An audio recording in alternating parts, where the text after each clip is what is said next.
이 문장을 원어로 좀 직역을 하면 복이 있도다 애통하는 자여, 왜냐하면 그들이 위로를 받을 것이기 때문입니다로 직역을 할 수 있습니다. 사랑하는 여러분, 복이 있는 삶은 위로가 있는 삶이라고 말씀해서 말하고 있습니다. 복이 있는, 위로가 있는 삶을 살고 계십니까? 순간 아무도 아멘이라고 대답 안 하셔서 당황스럽습니다. 네. 위로 있는 삶을 살고 계시죠? 제가 아는 위로가 없는 집단이 있습니다. 그릇을 깨면 그릇이 이제 파편들이 위험하지 않습니까? 그러면 좀 사람을 먼저 생각해서 위로를 해야 되지 않습니까? 괜찮냐? 놀라지 않았냐? 다친 데 없느냐? 근데 이제 깨면 이제 정죄를 하죠. 조심 좀 하지.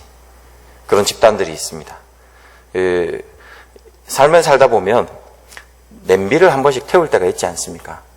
주의 은혜입니다. 냄비를 태우면 맑은 공기에 대한 묵상도 하게 되고, 매캐한 것으로부터, 그리고 또 불나지 않는 것에 대한 감사도 하게 되고, 그렇지 않습니까?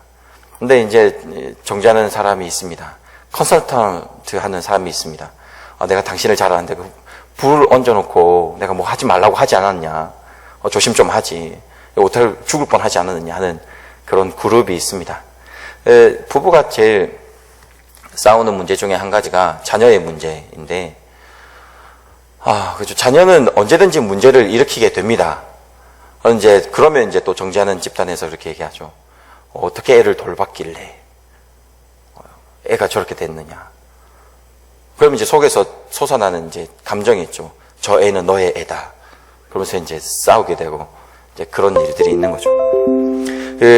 좀 남편으로, 아버지로서 변명을 좀 하자면, 저도 그렇지만 이제 아버지가 어머니를 위로한다, 이런 걸 못 보고 자랐습니다. 그래서 그렇게 위로할 때마다 좀 몸에 두드러기가 나는 것 같고 그렇습니다. 그러니까 포기할 건 빨리 좀 포기하시고, 남편들과 이제 아버지들한테 포기하시고 다음 세대 자녀들을 잘 양육하셔가지고 위로 있는 세대로 만드는 저와 여러분들이 되기를 바라겠습니다. 네, 아멘 하시면 안 됩니다. 네.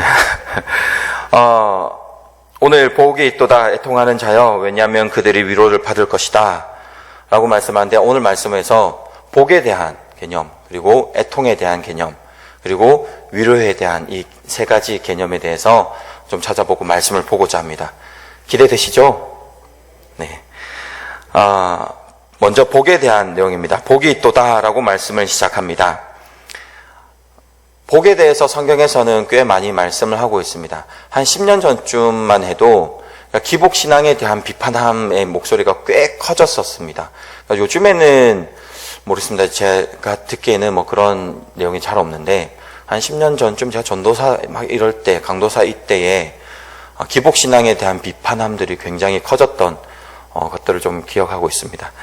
그런데 여러분, 복이 좋은 걸까요? 나쁜 걸까요? 복은 좋은 겁니다. 성경에서 복을 이야기하고 있습니다. 어떤 복인지 개념을 잘 잡을 필요가 있습니다. 전에 사역하던 교회에서 장로님 가정이었는데,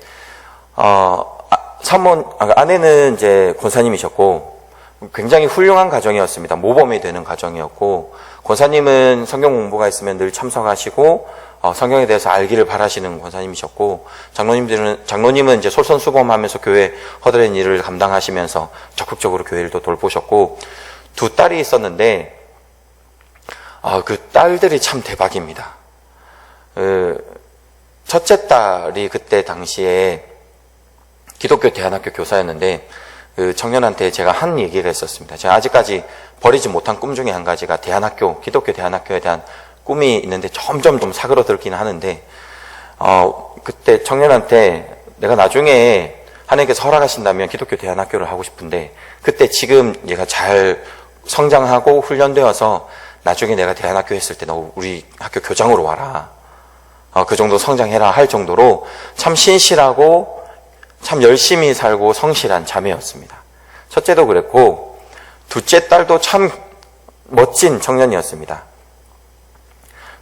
교회가 이제 섬기던 교회가 규모가 그렇게 크지 않았는데, 그래서 비슷한 규모의 끼리 모여서 집회를 했습니다. 한 교회 가지고는 집회하기에는 좀 규모가 되지 않아서 새 교회, 그 다음에 또 마음이 있는 네 교회까지 중간에 들어와서 작은 교회들끼리 모여서 집회를 한 적이 있었는데, 그때마다 그 자매를 데리고 가서 반주를 시켰습니다. 반주 전공은 아니었는데 반주를 물론 이제 잘하는 것도 있었지만 예배에 대한 태도가 너무 좋았습니다. 찬양팀이 그렇지 않습니까? 물론 이제 기술적인 것도 필요하지만 그 예배에 대한 마음이 필요하지 않습니까? 근데 그 청년이 예배에 대한 마음이 굉장히 좋았습니다. 태도가 좋았고 성경을 알고자 하는 마음, 이제 부모님으로부터 이제 배워왔겠지만 예배에 대한 자세가 너무 좋아서 그런 집회가 있을 때 많지는 않았지만 이제 자매를 데리고 가서 같이 집회하고 그랬던 적이 있습니다. 훌륭한 이제 제가 생각하는 명문 가정은 그런 가정인데, 그 둘째 딸이 저한테 이제 고민을 털어놓은 적이 있었습니다. 뭐냐면 그 가족 중에 이제 자기들만 이제 그 장로님 가족만 교회를 다니는데 가족을 전도하고 싶은데 문제가 뭐냐면 그 가족 중에서 그 장로님 가정이 제일 못 산다라는 겁니다. 그러니까 성실하게 살아가셨는데 이상하게 하여튼 좀 벌이가 좀 그랬었습니다. 그렇다 보니까 친척들한테 예수님을 믿게 되면 복받은 삶을 살게 된다라고 이야기를 하고 싶은데 그 이야기를 못하고 전도를 못하겠다라는 그런 고민을 털어놓은 적이 있습니다. 사랑하는 여러분, 여기에 우리가 가지고 있는 뿌리 깊은 지금 복의 개념이 있습니다. 우리가 가진 기본적인 이제 세상의 기준의 복은 무엇이냐면, 좀 있으면 이제 수능을 치게 되는데, 복받은 삶은 수능을 쳐서 합격을 하는 삶이 복받은 삶이고, 그렇지 않으면 복받지 않은 삶이 되어버리는 그런 세상의 개념의 복이 있습니다. 근데 그게 교회에도 있습니다. 다이어트 많이 하십니까? 다이어트를 해서 살이 빠지면 복받은 삶이고, 그렇지 않으면 이제 저주받은 몸으로 살아가고, 제가 한 8년 지금 저주받은 몸으로 살아가고 있는데, 그런 개념입니다. 세상의 복이라는 것은. 그런데 이런 개념은 우리뿐만 아니라 성경에서도, 유대인들에게서도 나타나는 복의 개념입니다. 아브라함은 굉장한 부자였습니다. 318명의 전쟁의 용사들을 부릴 만한, 그들의 식비와 생활비를 댈 만한 돈을 가지고 있는 부자였습니다. 요셉도 보면 최고 강대국의 총리였습니다. 여러분, 그렇다면 가난했을까요? 부자였을까요? 당연히 부했죠. 그리고 야곱의 삶을 보면 이제 형의 에서의 삶을 통해서 이제 도망가서 홀홀단시 이제 삼촌 라반에게 도망가지 않습니까? 그죠? 그런데 돌아올 때 생각해 보십시오. 남자아이만 12명. 그리고 그 아내는 4명. 이거는 약간 제 생각에 복일지 아닐지 좀 고민이 되긴 합니다. 이 아내들이 또 굉장히 질투에 있었거든요. 그 사이에서 힘들지 않았을까? 약간 더 그 생각이 들긴 하는데, 그 내 때를 나눌 만큼의 하인들과 부한 것들, 그런 것들을 보면서 유대인들이 가지는 복이라는 게 뭐냐면, 하나님께서 복 주시는 삶은 부하게 되고, 그리고 그렇지 않은 삶은 하나님에게 복을 받지 못한 삶이라는 그런 개념이 있었습니다. 우리와 같은 개념이죠.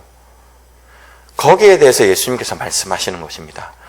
복 있는 사람, 애통하는 자다라는 겁니다. 유대인들에게 있어서 복 있는 삶이라는 것은 애통하면 안 되는 겁니다. 부를 누리고 넉넉하고 평안한 삶이 복 있는 삶이어야 되는데 그렇지 않다는 겁니다. 한번 성경을 한번 잘 생각해 보십시오. 사도 바울과 세례 요한을 한번 잘 살펴보십시오. 세례 요한이 가진 재물이라는 것은 낙타, 토록, 그다음에 가죽띠, 그리고 먹는 거는 메뚜기와 석청입니다. 여러분, 검소한 삶을 살았다고 생각하십니까? 검소한 삶이 아니라 좀 미안한 표현이긴 하지만 거지 같은 삶을 산 겁니다. 그러면 복 받았습니까? 사도 바울의 삶을 한번 살펴보십시오. 그는 엘리트였습니다. 함부로 최고의 과정을 다 수료했습니다. 그러면 그 삶에서 이 사도 바울이 삶이 변화하는데 예수님을 만나면서 이 사람의 삶이 세상의 복에서 멀어집니다. 다메섹 도상에서 예수님을 만난 이후로 그 엘리트 코스에서 벗어나서 사람들한테 쫓겨서 술에 매달려서 이제 도망가고 죽을 뻔하고 매맞고 그의 삶의 말미를 보십시오. 가택연금 당해가지고. 그게 무슨 복받은 삶입니까? 세례요한은 참수를 당했습니다. 왜 복받은 삶이라고 할 수 있겠습니까? 세상의 복의 개념은 무엇이냐면 많이 가지느냐 적게 가지느냐의 개념입니다. 많이 가지고 있으면 복받은 것이고 적게 가지면 복받지 못한 삶이라는 그러한 개념이 있습니다. 근데 성경의 복이라는 개념은 무엇이냐면 있느냐 없느냐의 개념입니다. 저를 한번 따라해 주시겠습니까? 있느냐 없느냐. 이게 굉장히 중요합니다. 그 삶에 하나님이 있으면 그 사람은 복받은 겁니다. 그 삶에 하나님이 없으면 복받지 못한 삶입니다. 아무리 돈이 많아도 그 삶에 하나님이 없으면 그는 복받지 못한 삶을 살아가고 있는 것입니다. 가난해도 하나님이 있으면 그 사람은 복받은 사람인 것입니다. 근데 우리에게 이제 드는 사실 생각이 있죠. 피어오르는 마음이 있죠. 돈도 많고 하나님도 좀 있고, 하나님 좀 있고가 아니라 하나님도 계시고, 네, 그런 삶을 원하죠. 근데 예수님께서 잘 정리하셨습니다. 부자가 천국에 들어가는 것은 낙타가 바늘개에 들어가는 것이다 라고 잘 정리하셨습니다. 거기에 너무 많이 마음 두시지 마시고 하나님을 소유하는 삶을, 거기에 복된 것이 있다는 것을 믿고 살아가신 저와 여러분들이 되기를 바라겠습니다. 복이라는 것은 하나님을 가지고 있다라는 것인데, 오늘 성경에서는 말씀하는 복은 애통함을 가진 자가 복되다, 있느냐 없느냐의 관계에서, 그 정의에서 애통함이 있는 자가 복에 있다라고 말씀하고 있습니다. 그러면 애통함이 무엇인지를 잘 정리해야 될 것입니다. 펜데오라는 단어인데, 기본적으로 슬프다라는 단어이고 슬픈 것에 더 슬프다라는 것을 강조하는 단어입니다. 만화 영화 같은 걸 좋아하십니까? 저는 이제 만화를 굉장히 좋아했는데, 만화 영화 같은 거 보면 주문 같은 거 외울 때 빛보다 더 밝은 빛이요, 힘보다 더 강한 빛이요, 앞에 있는 원수들을 물리시, 막 이런 거 있지 않습니까? 그런 개념입니다. 슬픔보다 더 깊은 슬픔, 펜데오. 그게 애통함입니다. 그 야고보서에 보면 슬퍼하며 애통하며 울지어다라는 그 단어인데, 애통하다는 것이 같은 단어인데 약간 마음을 찢는 애통함, 슬픔을 말씀하고 있습니다. 세상이 가지는 애통의 개념에 닮은 게 있고, 그 다음에 좀 다른 점이 있는데, 닮은 거는 우리가 느끼는 애통함, 애통이란 것이 닮은 건 뭐냐면, 통장을 보시면 애통함이 생기죠. 비슷한 점입니다. 청년들이, 요즘에 이제 교회에 다니는 청년들이 이제 슬프게 애통하면서 기도를 많이 하면, 주여 왜 저는 애인이 없습니까? 그런 기도를 합니다. 주여 언제까지입니까? 기다려야 됩니까? 희한하게 또 교회에서는 안 만납니다. 자기들은 형제 자매라고 가족끼리 그러면 안 만납니다. 이상합니다. 그렇죠. 자녀들이 그런 슬픔을 가질 때가 있습니다. 요즘의 아이들은 이제 핸드폰이 없으면 다 핸드폰을 가지고 있으면 최신폰을 가지고 있는데, 교회 다니시는 분들은 또 미디어에 대한 교육을 한다고 핸드폰을 아이들에게 쥐어지지 않는 분들이 있으시거든요. 그러니까 저희 집도 좀 그런 편이긴 한데, 그러려고 노력을 하는 편이긴 한데 잘 안 되긴 합니다. 근데 친구들이 다 가지고 있는데 자기가 없으면 슬프잖아요. 그래서 저희 때는 그런 게 뭐였냐면 컴퓨터였거든요. 이제 컴퓨터 사달라, 비싼 게임기밖에 안 되는데 이제 협박을 하는 거죠. 밥을 안 먹고, 이제 어머니랑 이제 계약을 하는 거예요. 내가 요번에 몇 등 하면 사달라. 다 가지고 있는데 안 가지고 슬픈 거죠. 그러니까 슬픔, 애통이라는 게 그런 게 있습니다.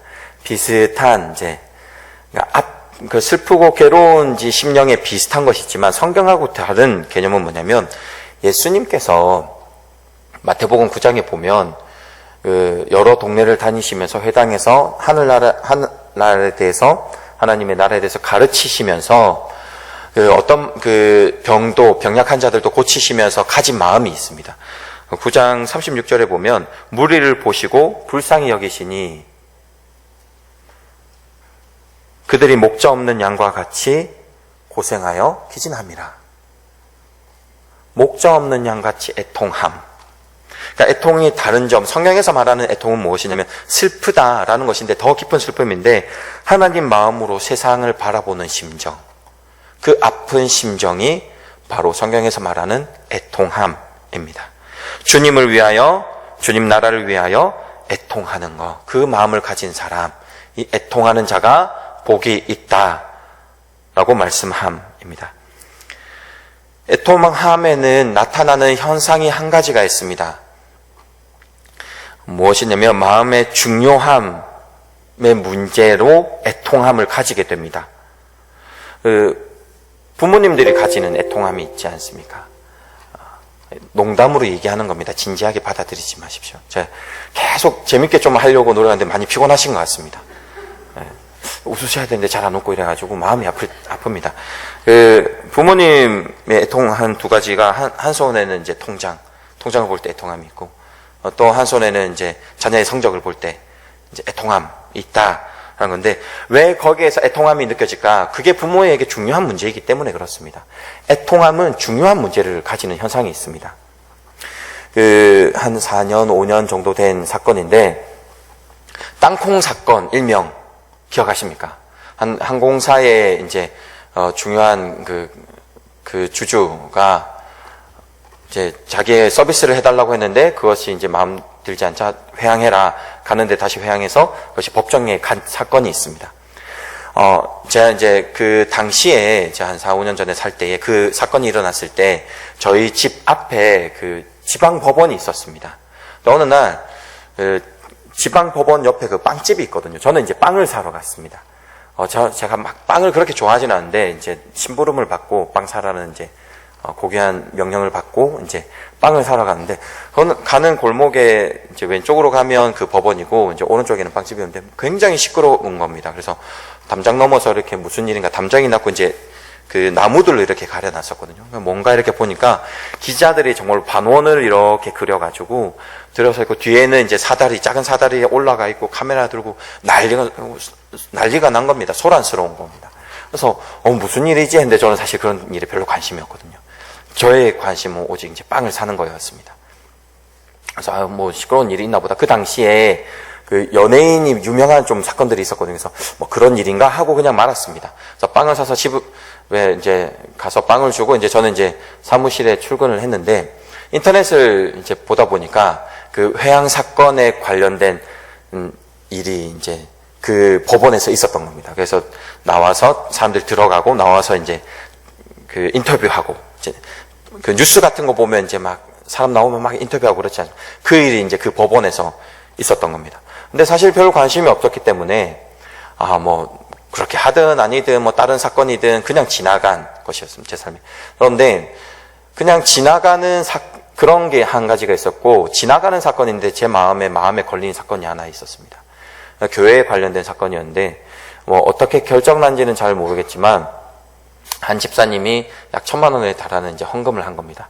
근데 집사님이 이제 돌려달라고 한 것이죠. 근데 애초에 어땠냐면, 그 당시에 그 교회의 담임 목사님이 빌려달라, 잠시 이런 일들이 있는데 빌려달라고 해서 집사님은 돌려드리고, 소식이 없자 그 빌려드린 거 어떻게 됐냐, 돌려줬으면 좋겠다 했는데 목사님 쪽에서는 헌금한 건 돌려줄 수 없다라는 입장이 달라진 겁니다. 근데 문제는 뭐냐면 그 집사님 남편이 이제 어선을 탔는데 돌아와서 돈이 없고, 그러다 보니까 이제 그런 사건이 있는 겁니다. 그래서 칼부림이 난 사건이 있었습니다. 근데 그걸 보고 되게 마음이 아팠습니다. 저의 관심은 교회거든요. 이 일을 통하여서 또 교회가 어떻게 세상 사람들에게 비춰질까? 손가락질 받는 이 일이 또 왜 교회에서 일어났을까? 그게 제 마음이었습니다. 애통함에는 중요한 문제가 있습니다. 그리고 중요하다는 것이 나아가 하나님께서 그 애통함을 부어주십니다. 그 사람에게 중요한 문제로 만들어주십니다. 하박국서에 보면 독특하게도 그 선지자라는 예언하는 사람들은 하나님의 말씀을 받아서 선포하는 사람이지 않습니까? 유일하게 하박국은 하나님 앞에 계속 질문을 합니다. 무엇이라고 하냐면, 여호와여, 내가 부르짖어도 주께서 듣지 아니하시고 어느 때까지입니까? 이 강포함, 이 나라의 강포함이 어떻게 어느 때까지 하겠습니까? 어찌하여 죄악을 보게 하시고 폐악을 눈앞에 묵도하게 하십니까? 그 애통함이 뭐냐면 하나님께서 부어주신 애통함입니다. 그 사람에게 중요한 문제로 여기게 해주시는 겁니다. 그것을 고백하게 하시는 겁니다. 왜냐하면 하나님께서는 사람을 통해서 역사하시기 때문입니다. 그 고백함을 통해서 하나님께서 역사하시는 겁니다. 자신의 탄식이 있는 곳에, 자신의 애통함이 있는 곳에 바로 하나님의 역사가 있는 것입니다. 그 역사는 위로함입니다. 위로하다라는 단어는 파라칼레오라는 단어입니다. 파라라는 가까이서라는 파라와 부른다라는 칼레오인데, 그러니까 가까이로 부른다라는 것입니다. 하나님께서 가까이로 부른다. 그것이 위로하다라는 단어인데, 하나님 가까이 불러주심으로 진정한 위로를 얻게 되는 겁니다. 하박국 선지자가 그렇게 고통했을 때 하나님께서 찾아가셔서 답변을 해주십니다. 그리고 그 문제를 해결해 주십니다. 우리나라에 그런 일이 있었습니다. 언더우드 선교사가 이런 고백을 했었습니다. 보이지 않는 조선의 마음이라고 해서, 주여 지금은 아무것도 보이지 않습니다. 주님 메마르고 가난한 땅, 나무 한 그루 시원하게 자라 오르지 못하고 있는 땅에 저희들은 옮겨와 앉았습니다. 그 넓고 넓은 태양을 어떻게 건너왔는지 그 사실이 기적입니다. 라는 고백을 통해서 주님 이 나라에 주의 복음이 보이지 않습니다. 어떻게 해야 됩니까? 애통함을 쏟아냅니다. 하나님께서 주신 애통함이죠. 그런데 위로가 뭐냐면 하나님께서 부르시고 그 애통함을 통하여서 우리나라가 복음화된 줄 믿습니다. 그게 위로입니다. 사역자들이 얻는 위로가 있습니다. 사역을 하다 보면 특히 이제 그 아이들, 청소년들 사역을 하다 보면 참 예배에 집중 못하는 아이들이 있습니다. 그럼 기도하게 되죠. 마음 아프니까 눈에 보입니다. 보이고 그래서 기도하게 되는데, 어느 날 이 아이가 앞에 나와서 찬양하는 모습을 보면 그 아이로 해서 애통하면서 하나님 앞에 기도하고, 주님 이 아이 버리지 마시고 하나님 예배 안에 들어오게 하나님의 놀라운 은혜에 들어가고 기도하다 보면 이 아이가 어느 날 앞에 나와서 이 떠들고 예배를 방해하던 아이가 찬양하기 시작.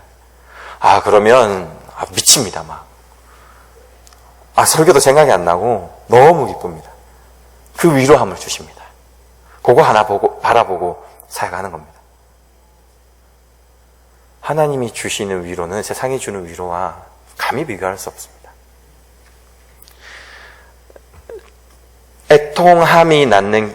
애통함 그리고 위로함에 낳는 결과가 있습니다. 뭐냐면 기대와 소망입니다.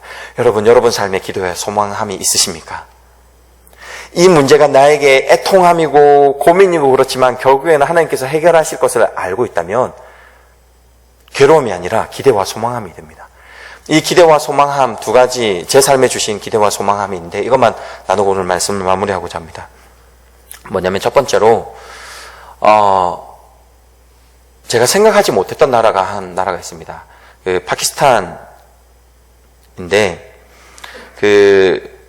아프가니스탄인데 그 나라의 청년을 한 명 만난 적이 있습니다. 그 나라는 예수님을 믿으면 이제 생명을 잃는 위험 때문에 이제 도망하게 된 겁니다. 도망해서 인도에서 만났는데 이제 난민의 자격을 얻으려고 이제 노력하다가 이제 만나게 됐는데, 그 청년 옆에 볼 옆에 큰 상처가 있더라고요. 그러니까 얼굴이니까 궁금하니까 이제 물어보게 되잖아요. 그러니까 어떤 일이냐, 아프가니스탄에서 어떤 일이 있었냐라고 물어봤는데, 이제 예수님을 이제 못 믿다 보니까 교회는 있습니다. 근데 그 교회 가면 이제 죽습니다.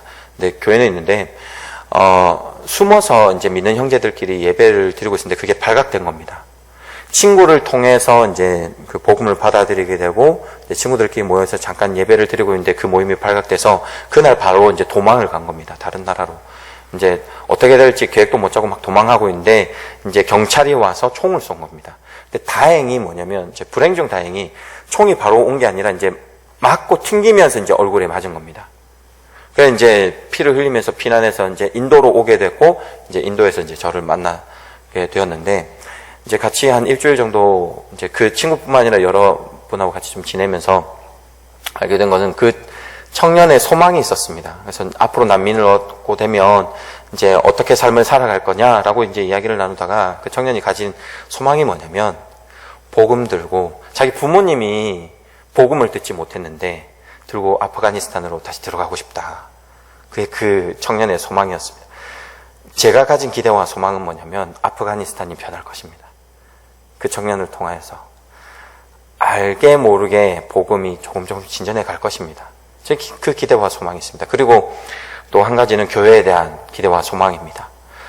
지금 저희 초등부도 코로나 때문에 2주간 또 예배를 못 드렸습니다. 참 그렇습니다. 어떻게 해야 될지 모르겠고 또 이런 상황들이 반복되지 않으리라 모르겠습니다. 또 반복될지 안 될지 모르겠지만 그러나 기대와 소망, 그리고 많은 분들이 다음 세대에 대해서 걱정을 많이 하십니다. 다음 세대 어떻게 하냐, 교회에 아이들이 줄고 있다. 일단은 아이들 자체가 인구가 절벽입니다. 그래서 뭐 찬바람이 불기는 할 겁니다. 교회에서 아이들 자체가 없는데, 예전에는 그 운동장에 모여라 하면 우르르 하고 운동장을 채우지 않았습니까? 제가 초등학교 다닐 때만 해도 반에 60번 이렇게 있었거든요. 63번, 많게는 67번까지 있었거든요. 근데 지금 아이들이 23번, 20번까지도 안 갑니다. 인구 자체가 없기 때문에 뭐 그럴 수 있습니다. 교회에 찬바람이 불기는 하겠지만 제 기대와 소망은 뭐냐면 교회는 무너지지 않습니다. 첫 번째 하나님이 살아계시고, 두 번째 아이들을 위해서 기도하는 부모님, 그리고 선생님들, 그리고 교육자들이 있습니다. 하나님께서 그 애통하며 기도하는 자들을 통해서 교회의 교육들, 그리고 교회를 붙들어 가실 겁니다. 기대와 소망함을 가지십시오. 그리고 그것을 위해서 기도하는 저와 여러분들이 되기를 바라겠습니다. 여러분들 삶에 하나님께서 주시는 애통함이 있을 줄 믿습니다. 그 애통함을 가지고 기도하고 하나님을 붙들고 나아가는 삶이 되기를 바라겠습니다. 하나님께서 기대와 소망으로 그 위로함을 얻는 저와 여러분들의 삶이 되기를 바라겠습니다. 기도하겠습니다.